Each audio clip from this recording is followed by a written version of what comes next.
পাচ্ছে গরিব লোক উন্নয়ন এমন হোক তাদের তোমার চাই মেয়ের বিয়ের খরচ নাই রূপশ্রী আছে মেয়ের বাবা বলছে তাই দিদি বলি তোমার চাই দিদি বলি তোমার চাই এই হাওয়াই চটি তোমার চাই এই অগ্নিকন্যা তোমার চাই গ্যাসের দাম 1000 টাকা তেল কিনতে পকেট টাকা সবজি কেনার পয়সা নাই তাই তো দিদি তোমার চাই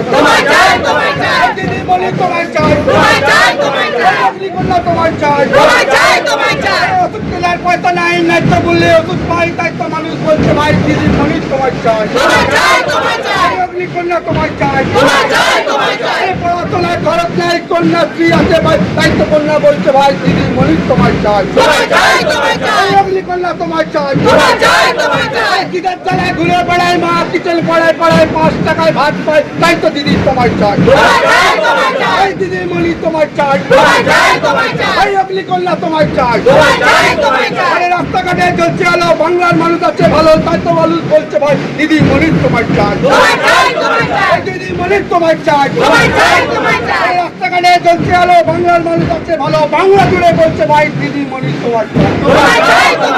দিদি বলি তোমার চাই অগ্নিকন্যা তোমার চাই দিদি বলি তোমার চাই ঘর পাচ্ছে গরিব লোক উন্নয়ন এমন হোক তাদের কিসের হিংসা ভাই তাই তো দিদি তোমার চাই দিদি বলি তোমার চাই অগ্নিকন্যা তোমার চাই পড়াশোনার খরচা নাই কন্যাশ্রী আছে ভাই তাই তো কন্যা বলছে ভাই দিদি বলি তোমার চাই দিদি বলি তোমার চাই কিদের চালায় ঘুরে বেড়ায় মা কিচেন পড়ায় 5 টাকায় ভাত পায় তাই তো দিদি তোমার চাই দিদি বলি তোমার চাই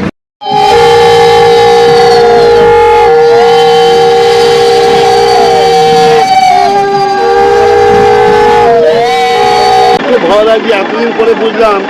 যে সংগঠন করার সার্থকতা কোথায় মানুষের ভালোবাসা যে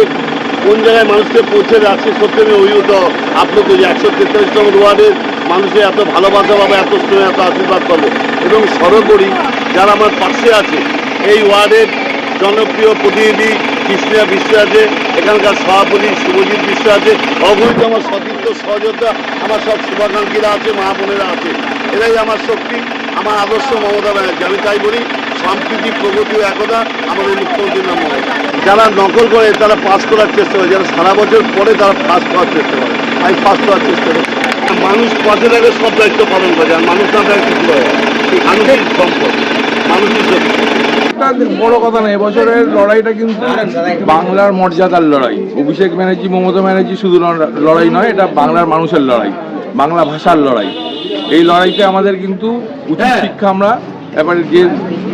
আমাদের দল বিজেপি দল তাকে আমরা উচিত শিক্ষা আমরা দেবো এখানে ভোটের ফলাফল ভালোই হবে আসলে তার প্রমাণ করে দিল এখানে ভোটের ফলাফল কি হবে আমরা সারা বছর তো পড়াশোনা করি নতুন করে আলাদা করে তার পরীক্ষা দেওয়ার কিছু নেই পরীক্ষা তো সবসময় আমরা দিয়েই থাকি আমরা তো আমফান থেকে শুরু করেছি মানে প্রত্যেকটা মুহূর্তে আমাদের পরীক্ষা চলে এটাও একটা পরীক্ষা এটাও একটা লড়াই জনগণ দিচ্ছে রায় বাংলা কিন্তু নিজের মেয়েকেই চায় আজকে এত 60 সকালে 143 নম্বর ওয়ার্ডে জনপ্লাবন জনজোয়ার মানুষের ঢল নেমেছে রাস্তা মায়েরা মেয়েরা মহিলারা বোনেরা দাদারা ভাইরা বাচ্চারা ছোট ছোট শিশুরাও কিন্তু রাস্তায় নেমে এসেছে কেন বাংলার মানুষ বাঁচতে চায় বাংলার মানুষ নিজের অস্তিত্ব চায় এই অস্মিতা এই মাটি এটা হচ্ছে আমাদের বাংলার মাটি সেই মাটির মানুষকে তাদের গণতান্ত্রিক অধিকার মৌলিক অধিকার নাগরিকত্বের অধিকার কেড়ে নেওয়ার যে দুঃসাহস দেখিয়েছে যে বিজেপি সরকার সেই বহিরাগত মানুষরা তাদের এই বাংলার মাটি থেকে উৎখাত করে বাইরে ফেলতে হবে এটাই এই নির্বাচনের স্লোগান যে যতই করো হামলা জিতবে আবার বাংলা তাই এবার একটাই কথা বলবো যে এই নির্বাচন শুধুমাত্র যে তৃণমূল কংগ্রেসকে জেতাতে হবে কত মার্জিনে জিতবে কত ভোটে আমরা জিতবো সেই নির্বাচন কিন্তু না এই নির্বাচন হচ্ছে বহিরাগতদের বিজেপিদের বাংলার বুক থেকে বাংলার মাটি থেকে উৎখাত করে ফেলতে হবে বয়কট বিজেপি যে যারা এসআইআর এর নামে চক্রান্ত করেছে বাংলার মানুষের ওপরে যারা এসআইআর এর নামে মানুষকে হেনস্থা করেছে হয়রান করেছে ত্রস্ত করেছে ব্যতিব্যস্ত করেছে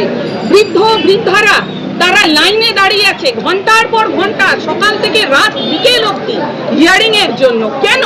ইন্টেনসিভ রিভিশন অবশ্যই হবে একটা সরকার জানতেই যেতেই পারে যে একটা রাজ্যে কতগুলো নাগরিক আছে, কতগুলো ভোটার আছে। লজিক্যাল ডিসক্রিপেন্সি, হিয়ারিং আন্ডার অ্যাডজুডিকেশনের মাধ্যমে মানুষকে হয়রান করা।